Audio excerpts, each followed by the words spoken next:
President Trump in the Oval Office of the White House on May 16, 2018.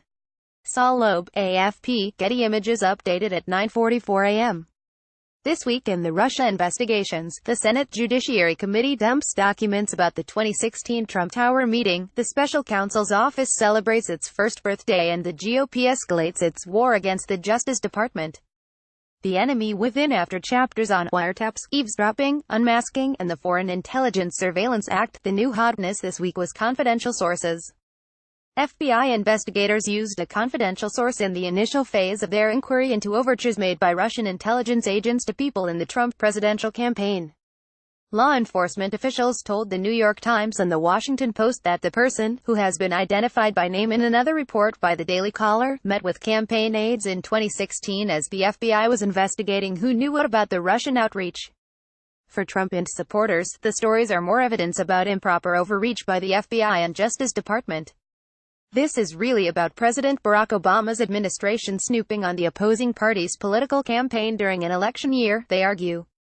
Well, word seems to be coming out that the Obama FBI spied on the Trump campaign with an embedded informant, Trump wrote on Twitter, adding, "If so, this is bigger than Watergate." Wow, word seems to be coming out that the Obama FBI spied on the Trump campaign with an embedded informant. Andrew McCarthy says there's probably no doubt that they had at least one confidential informant in the campaign.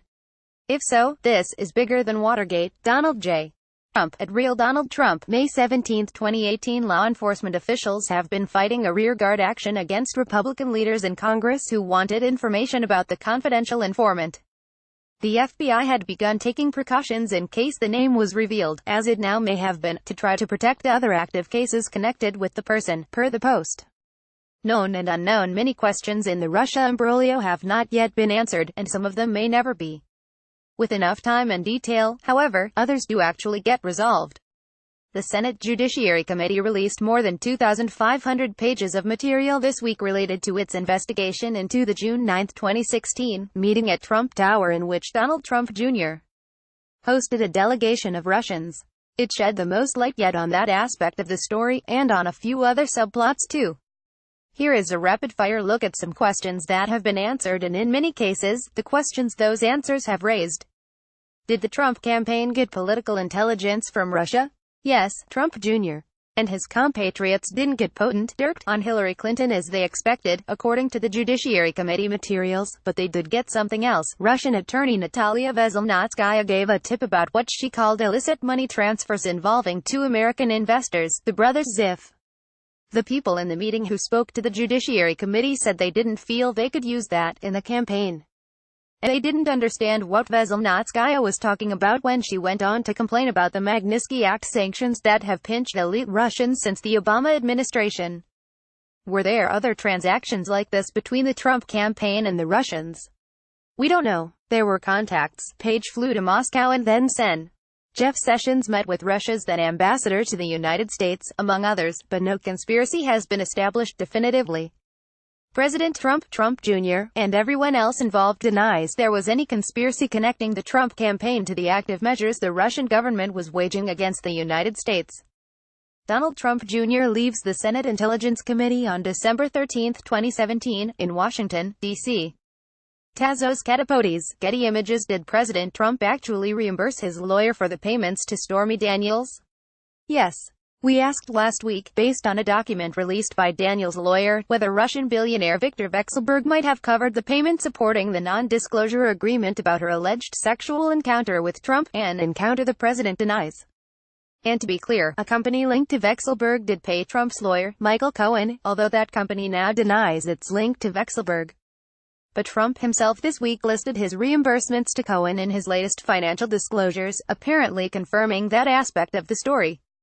So what did the Vekselberg-linked payments to Cohen actually buy? Good question. Here's another. What happened to the suspicious activity reports about Cohen that had reportedly been compiled inside the Treasury Department? That was another subplot this week. The New Yorker reported that a leaker inside federal law enforcement had released one of 3 reports on Cohen because 2 of them had gone missing. But the Treasury Department said on Thursday that it sometimes limits access to these reports if they are sensitive, suggesting that the Cohen material might not have disappeared as part of a cover-up. Instead, maybe the special counsel's office considers them so hot it didn't even want other special agents or investigators to see them. In typical imbroglio fashion, this answers one question while raising yet another. Who's been helping Stormy Daniels' lawyer, Michael Avenatti? Now we know, sort of. We broached that question last week and now it's clear there is someone inside Treasury or elsewhere in the law enforcement world who has been leaking confidential financial records.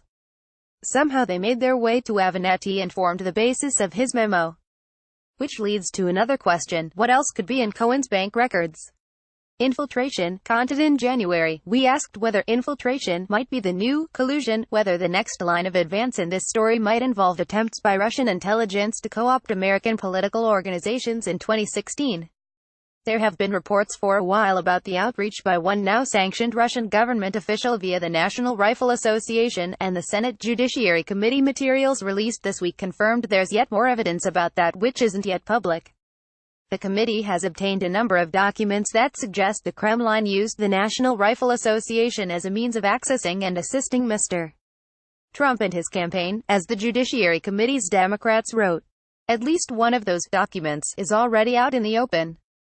It's an email to Sessions and campaign aide Rick Dearborn from NRA member Rick Erickson describing the desire of the Russian government to use the NRA as a back channel to the Trump campaign.